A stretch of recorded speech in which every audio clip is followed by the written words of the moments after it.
Hello students, इससे पहले वाली वीडियो में मैंने आपको इन्नेट इम्यूनिटी का कम्प्लीटली एक्सप्लेन किया था। इन्नेट इम्यूनिटी के बाद हमारी जो सेकंड टाइप ऑफ इम्यूनिटी है वो हमारी एक्वायर्ड इम्यूनिटी है। एक्वायर्ड इम्यूनिटी हमारे बॉडी में स्पेसिफिक इम्यूनिटी है। जन्म के बाद, बर्थ के बाद हम जब इन्वायरमेंट में एक्सपोज होते हैं, अपने को एक्सपोज करते हैं, तो हमारी बॉडी में इन्वायरमेंट के अगेंस्ट स्पेसिफिक एंटीबॉडीज फॉर्म होते हैं। हमारे बॉडी में इन्वायरमेंट के अगेंस्ट प्रतिरोधक क्षमता का विकास होता है। प्रतिरोधक क्षमता इम्यूनिटी, रोगों से लड़ने की क्षमता। और रोग के कारक कौन है? हमारे पैथोजेंस, तो उनसे लड़ने की क्षमता का विकास होता है। यही जो विकास हो रहा है ये क्या है? ये एक्वायर्ड इम्यूनिटी है। यानी हम ये इम्यूनिटी नेचर से गेन करते हैं। ठीक है, हमारी बॉडी में फॉर्म होती है लेकिन नेचर के अगेंस्ट रिस्पॉन्स से बनती है। तो देखते हैं हम लोग यहाँ पर एक्वायर्ड इम्यूनिटी के लिए हम आज जो स्टडी करने चल रहे हैं, इसमें मेनली हमारी जो इम्यूनिटी आती है वो लिम्फोसाइट के बेस पर बनती है।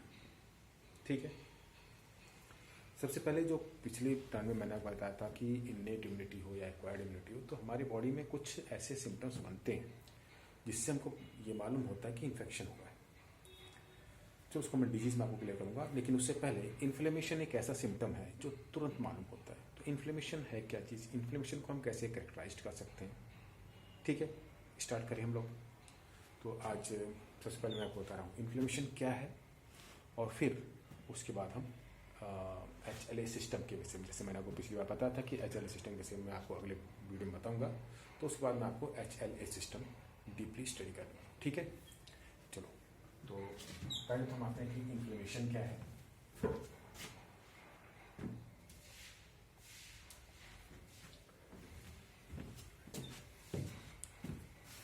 इन्फ्लेमेशन, अगर आपको एंट ने बाइट किया, एंट ने स्टिंग किया, आपको बीज ने स्टिंग किया, तो वहाँ पर क्या होता है? स्वेलिंग हो जाती है, वहाँ इरिटेशन होने लगता है, वहाँ पर जो है पेन होने लगता है। यही इन्फ्लेमेशन है। ठीक है, तो इन्फ्लेमेशन को हम कैरेक्टरिस्टिक्स कैसे कर सकते हैं? इन्फ्लेमेशन की 4 प्रॉपर्टीज होती हैं। कौन कौन सी होती हैं? जैसे रेडनेस हो जाना, वहाँ पर हीट हो जाना। ठीक है, तो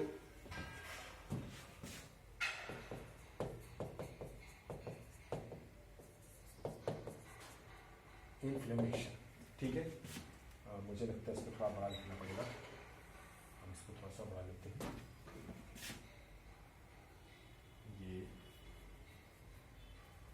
ठीक है, लेके रख लेते हैं।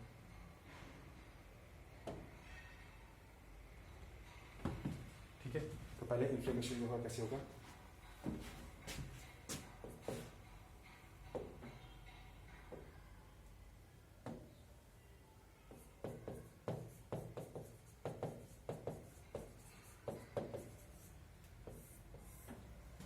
इन्फ्लेमेशन, ठीक है। इन्फ्लेमेशन को हम क्या इसकी प्रॉपर्टीज देख लेते हैं पहले।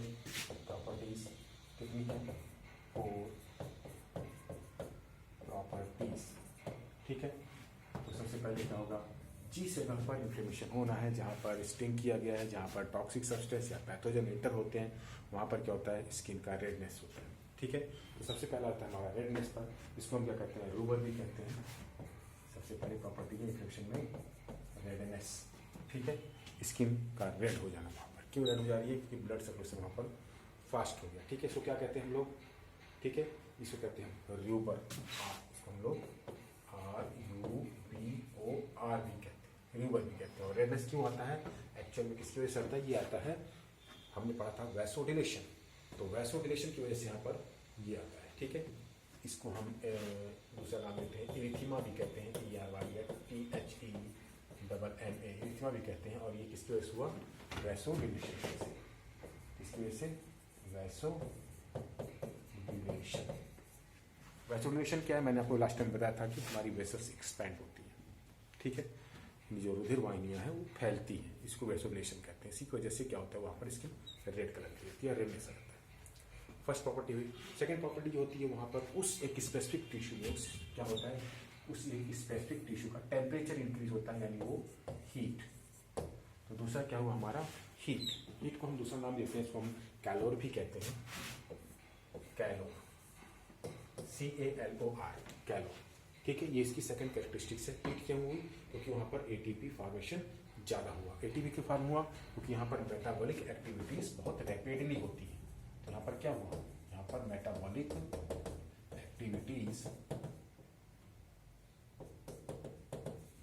Rapidly form.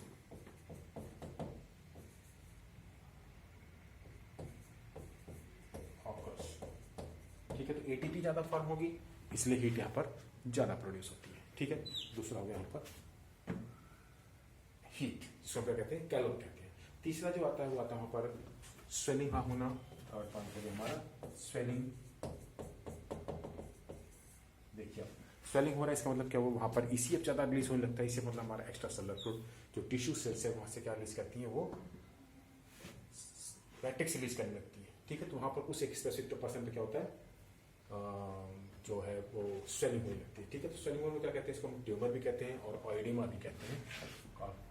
ट्यूमर या OEDEMA, ऑइडिमा भी कहते हैं। ठीक है, ये इसकी तीसरी कैरेक्टरिस्टिक्स हुई। और इसके बाद लास्ट कैरेक्टरिस्टिक फोर्थ वो आती है पेन।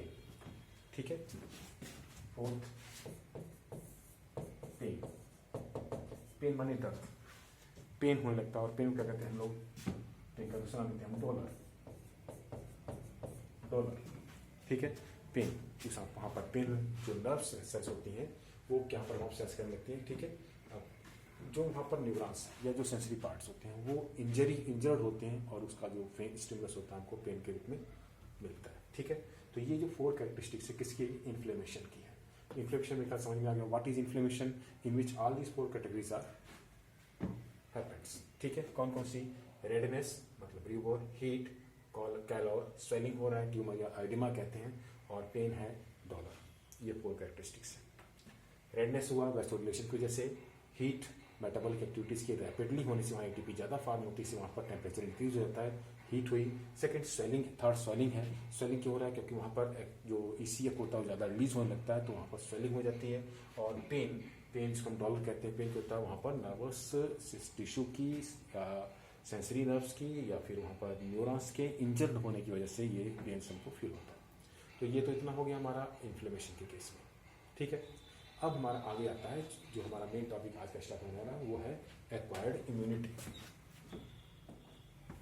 अब आ गया हमारा एक्वायर्ड इम्यूनिटी। ठीक है, एक्वायर्ड इम्यूनिटी क्या है? मैंने कई बार बता दिया कि जो आफ्टर बर्थ नेचर में एक्सपोज होने के बाद जो इम्यूनिटी आती है उसको हम एक्वायर्ड इम्यूनिटी कहते हैं। एक्वायर्ड इम्यूनिटी अब ये कैसी होती है? पैथोजन स्पेसिफिक होती है। पैथोजन स्पेसिफिक होती है। पैथोजन स्पेसिफिक मतलब क्या होगा? कि जितने टाइप के पैथोजन उतने टाइप की हमारी इम्यूनिटी होती है। अलग पैथोजन के लिए अलग इम्यूनिटी, अलग एंटीबॉडी, सब हर तरह के पैथोजन के लिए अलग अलग तरह की एंटीबॉडी बनती है। इसलिए नंबर ऑफ एंटीबॉडी हमारी बॉडी में फॉर्म होती है, हम इसको काउंट नहीं कर सकते। जितने पैथोजन इंटर हो रहे उतने तरह की एंटीबॉडी बन रही है। तो एक्वायर्ड इम्यूनिटी कैसे होती है? पैथोजेनिक स्पेसिफिक होती है, यानी स्पेसिफिक पैथोजन के लिए स्पेसिफिक इम्यूनिटी है। एक स्पीसीज के पैथोजन के लिए एक स्पेसिफिक इम्यूनिटी है, दूसरे के लिए वो दूसरी इम्यूनिटी या दूसरी एंटीबॉडी बनाता है। ठीक है, अब इसके फीचर्स क्या क्या है? इसका फीचर इसके मेनली 4 फीचर्स इसके भी होते हैं। पहला हमने देखा कि स्पेसिफिक पैथोजन के लिए स्पेसिफिक इम्यूनिटी, स्पेसिफिक एंटीबॉडी है, तो कैसा हो जाएगा? ये क्या करेंगे इसको? स्पेसिफिसिटी। पहले इसकी प्रॉपर्टी होगी, पहले हम आते हैं प्रॉपर्टीज। प्रॉपर्टीज क्या है इसकी? तो फर्स्ट प्रॉपर्टीज होगी specificity.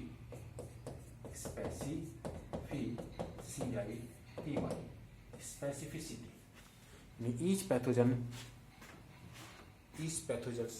have a special type of antibodies। और पैथोजन के लिए एक अलग तरह का एंटीबॉडी बनता है। हर पैथोजन के लिए अलग तरह की इम्यूनिटी है, क्योंकि स्पेसिफिक स्पीसीज के लिए स्पेसिफिक टाइप की इम्यूनिटी है, इसको कहते हैं स्पेसिफिसिटी। जितने टाइप के पैथोजन उतने टाइप की एंटीबॉडीज। ठीक है, दूसरा आता है इसमें अगर उतने टाइप हो रहे तो डाइवर्सिटी बहुत बढ़ गई। तो सेकंड जो प्रॉपर्टी आती है हमारी डाइवर्सिटी। डाइवर्सिटी मतलब विविधता कितनी ज़्यादा, बहुत तरह के हो गए, कितने तरह के वायरस, कितने तरह के पैथोजन हमारी बॉडी में रहते हैं, तो बहुत तरह के होते रहते हैं, ठीक है। तो उतनी तरह की हमारी बॉडी में इम्यूनिटी बन रही है, इसका मतलब डाइवर्सिटी बहुत ज़्यादा है। तो डाइवर्सिटी बहुत ज़्यादा होती है, इसमें स्पेसिफिसिटी है। स्पेसिफिक के लिए एक स्पेशल एंटीजन के लिए स्पेशल एंटीबॉडी है। डाइवर्सिटी बहुत ज़्यादा है, अनकाउंटेबल, जितने नए पैथोजन आते हैं उनके नई तरह की एंटीबॉडी हमारी बॉडी में बनती रहती है, ठीक है। तीसरा यहाँ पर आता है discrimination of self and non self, यानी ये जो सिस्टम है ये सेल्फ और नॉन सेल्फ की पहचान करता है, कौन हमारी बॉडी के हैं, कौन हमारी बॉडी से फॉरेन पार्टिकल्स हैं, फॉरेन सेल्स, ठीक है। तो थर्ड जो इसकी बहुत इंपॉर्टेंट है वो है discrimination between self and non self, कौन हमारे बॉडी के हैं और कौन से हमारे बॉडी के पार्टिकल्स नहीं है, हमारे बॉडी के वो सब सेल्स नहीं है। तो इस सेल्फ और नॉन सेल्स कौन फॉरेन पार्ट की, कौन हमारी बॉडी की, इनको पहचानने का काम कौन करता है, एक्वायरिटी। और जो फोर्थ है वो भी बहुत इंपॉर्टेंट है और वो है मेमोरी, ठीक है। फोर्थ होगी इसकी मेमोरी। एक बार अगर किसी से इन्फेक्टेड हो गए तो उसकी वो मेमोराइज हो जाती है, उसकी स्पेसिफिक जो एंटीबॉडीज हैं वो मेमोराइज हो जाती है, मेमोरी सेल्स बनती हैं, लिम्फोसाइट्स, मेमोरी लिम्फोसाइट कर जाती हैं, और फिर हमारी लाइफ स्पान में कभी भी, यानी लॉन्ग टर्म में भी कभी वो उससे हम इन्फेक्ट होते हैं तो उसको क्या करते हैं, कॉन्टैक्ट कर सकती है, उससे फाइट कर सकती है, तो इनमें मेमोराइज होती है। तो ये 4 स्पेसिफिक प्रॉपर्टीज होती हैं किसकी, एक्वायर्ड इम्यूनिटी की, ठीक है। फिर से रीच कर रहा हूँ, स्पेसिफिटी मतलब क्या हो गया कि एक स्पेसिफिक एंटीजन के लिए specific antibody. Diversity, so many types of antibodies are formed in our body. यहाँ क्या हुआ, एक विशेष जो प्रतिजन होता है उसके लिए एक विशेष प्रतिजैविक हमारी बॉडी में बनता है, ठीक है। ये क्या हुआ, बहुत ज़्यादा विविधता होती है, जो एंटीबॉडी होते हैं बहुत तरह के हुए हमारी बॉडी में, काउंट ही नहीं कर सकते, क्योंकि हर तरह के हमारी बॉडी पर डे हमारे बॉडी में कई तरह के पैथोजन एंटर होते हैं, उनके अगेंस्ट एंटीबॉडी बनती रहती है, तो विविधता बहुत ज़्यादा होती है। तीसरा डिस्क्रिमिनेशन, मतलब discrimination of self and non self, they are capable to discriminate, they are capable to recognize that the foreign particles, that the interpathogen is foreign particles or related to our body, ये foreign particle है या फिर हमारे body से related है, इसको पहचानते हैं, ठीक है। यानी इसका मतलब क्या हुआ कि ये हमारी स्वयं की सेल्स, हमारे बॉडी की सेल्स की, हमारी शरीर की सेल है, कोशिका है, या फिर ये बाहर की कोशिकाएं हैं, बाहर की सेल्स है, इनका भेदभाव कर सकती हैं, इनको ये पहचान सकती हैं, ठीक है। और चौथा है, पहचानती हैं मेमोरी। मेमोरी मतलब आपको मालूम ही होगा, मेमोरी का मतलब हो गया ये संरक्षित रखती हैं उसकी सारी प्रॉपर्टीज़ को जो एंटीजन आता है अपने पास, और फिर एक स्पेसिफिक टाइम पर उनके अगेंस्ट फाइटिंग भी करती है, ठीक है, मेमोराइज हो गई। चलिए अब हम आते हैं इसके बाद जो हमारा अगला पॉइंट आएगा, और वो है एक्टिव और पैसिव में क्या डिफरेंस होता है, ठीक है। तो एक्वायर्ड इम्यूनिटी की स्पेसिफिसिटी होगी, तो एक्टिव और पैसिव में क्या डिफरेंस होता है, डिफरेंस देखेंगे। तो डिफरेंस मैं आप लोगों को जनरली ओरली बता देता हूँ कि एक्टिव इम्यूनिटी हमारे बॉडी की इम्यून सिस्टम रेगुलेट करती है, यानी इम्यून सिस्टम के एक्टिव होने पर जो भी इम्यूनिटी बन रही है वो एक्टिव इम्यूनिटी। पैसिव वो हम उसमें हमारे बॉडी के इम्यून सिस्टम का कोई रिस्पॉन्स नहीं होता, वो पैसिव इम्यूनिटी जो होती है वो हमको इंजेक्शन के थ्रू दे दी जाती है, या वो एंटीसीएम के थ्रू, हमने बताया था इससे पहले उसकी चर्चा कर ली है ना। वो वैक्सीनेशन भी हमारे बॉडी में एक कैसी होती है, वैक्सीनेशन भी एक एक्टिव इम्यूनिटी है कि वैक्सीन के थ्रू हमारे बॉडी में किल्ड और या फिर जो मतलब वीक एंटीजेंस को इंटर किया जाता है, और हमारे बॉडी में उसके अगेंस्ट फिर लिम्फोसाइट्स फॉर्म होते हैं। अगर हमारी सेलुलर इम्यूनिटी के लिए, अगर हमारी सेलुलर बॉडी जो इम्यूनिटी है, ठीक है, वो एक्टिव हो रही है तो ये एक्टिव इम्यूनिटी हुई। और अगर हम बाहर से कोई एंटीबॉडी ले रहे हैं, कोई सीरम ले रहे हैं, कोई मेडिसिन ले रहे हैं, तो वो हमारी पैसिव इम्यूनिटी है, ठीक है। हमने इसके विषय में पहले चर्चा कर ली है, तो ज़्यादा डिटेल में जाएंगे। अब हम आते हैं अपने अगले पॉइंट पर, एक्वायर्ड इम्यूनिटी हो गई हमारी, तो हम इसके बाद चलते हैं हमारा जो इम्यून सिस्टम है, ठीक है। इम्यून सिस्टम, हमारे बॉडी का इम्यून सिस्टम वो किसका बना हुआ है, कैसे बना, उसमें क्या क्या चीज़ें होती हैं, हम उसको स्टडी करते हैं। तो नेक्स्ट पॉइंट हो गया हमारा इम्यून सिस्टम।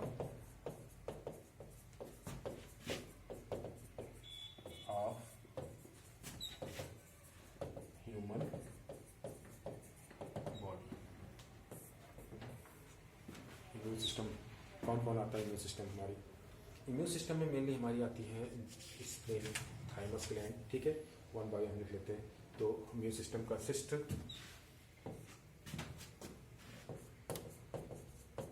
lymphoid organs,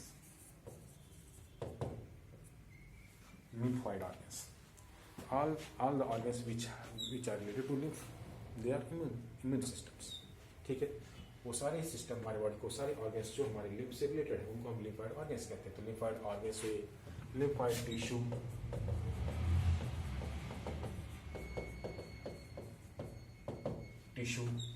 ठीक है, और क्या है हमारा इसमें हमारा थाइमस ग्लैंड भी आती है और स्प्लीन भी आती है, ठीक है। अब देखिए अगर हम ऑर्गन टिश्यू, फिर क्या है हमारा लिम्फॉइड सेल्स आ जाती हैं, lymphoid sales, organ tissue cells, ये तो आप देख ही रहे, ठीक है। और इसके बाद जो पार्ट आता है हमारा इम्यून सिस्टम में, वो में आता है हमारा क्या है सिक्रीशन। तो सिक्रीशन क्या आते हैं? एंटीबॉडीज, ठीक है। तो डिफरेंट टाइप ऑफ एंटीबॉडीज जो यहाँ से फॉर्म होते हैं, तो लिख लेंगे। वो कैसे होते हैं? मॉलिक्यूल्स होते हैं, soluble molecules of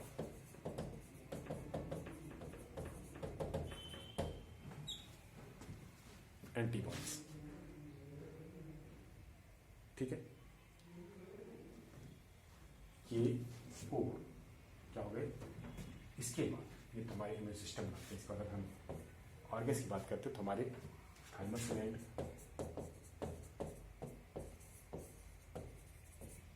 spleen,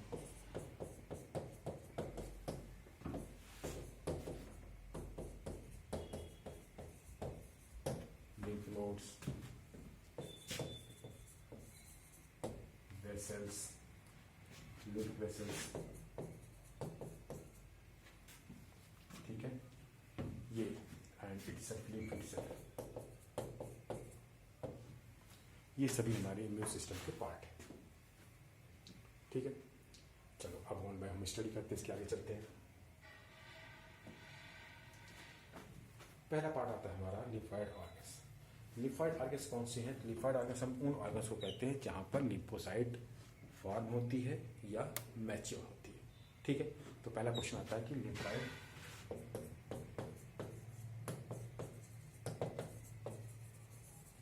organs, तो कौन से ऑर्गन्स होते हैं? Those organs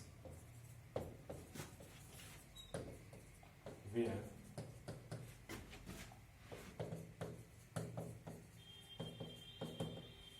lymphocytes form and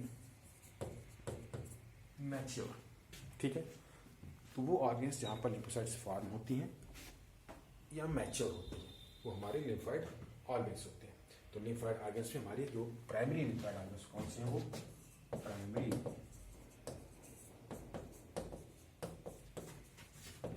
lymphoid organs are thymus and bone marrow। ये हमारे प्राइमरी लिम्फॉइड ऑर्गन्स हैं, थाइमस और bone marrow.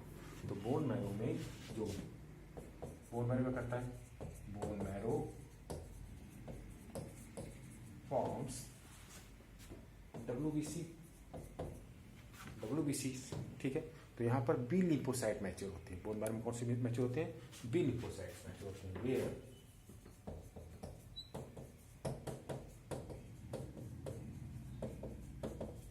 B lymphocytes form, ठीक है, एंड थाइमस ग्लैंड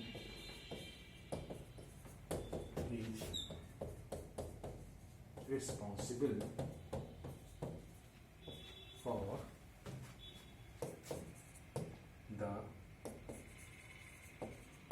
maturation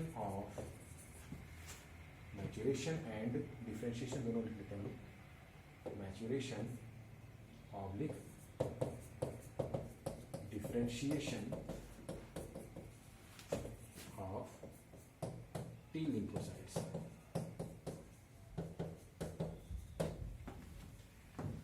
ठीक है। तो थाइमस ग्लैंड में टी लिम्फोसाइट्स मैच्योर हो रही हैं, टी लिम्फोसाइट डिफरेंशिएट होती हैं, डब्ल्यूबीसी तो बनती हैं बोन मैरो सभी बनते हैं।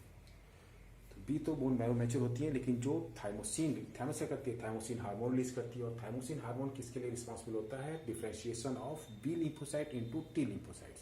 ये टी लिम्फोसाइट्स के फॉर्मेशन में रिस्पॉन्सिबल होता है। ठीक है, चलिए तो ये तो हो गया। आगे चलते हैं हम लोग। इसके बाद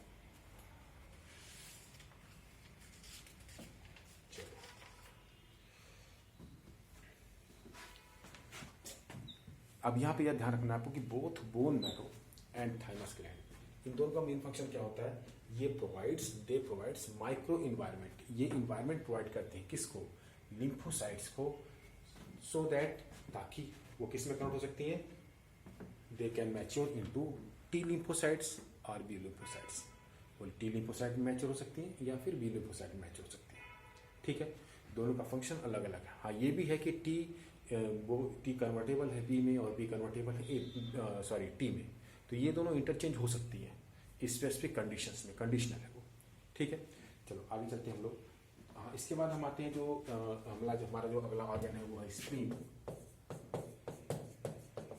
स्प्लीन का क्या फंक्शन होता है, तो स्प्लीन क्या करता है, स्प्लीन फिल्टर करता है, ब्लड को फिल्टर करता है। वैसे फिल्ट्रेशन का ब्लड का कहाँ पर होता है, हमने पढ़ा किडनी में होता है। तो किडनी में जो फिल्ट्रेशन होता है वो सिर्फ ऑर्गेनिक इनऑर्गेनिक सब्सटेंसेस का होता है, लेकिन स्प्लीन क्या करता है, ये पैथोजेंस को, डेड सेल्स को अलग करता है। किससे, ब्लड से। ठीक है, तो जो स्प्लीन है ये बीन शेप्ड ऑर्गन है। ठीक है, बीन ऐसे शेप्ड लार्ज ऑर्गन, ठीक है, which filters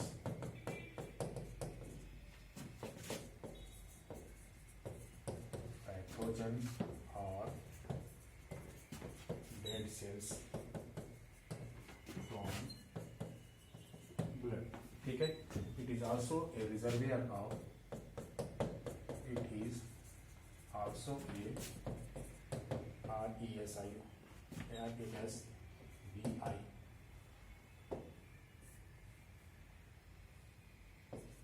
reservoir of RBCs।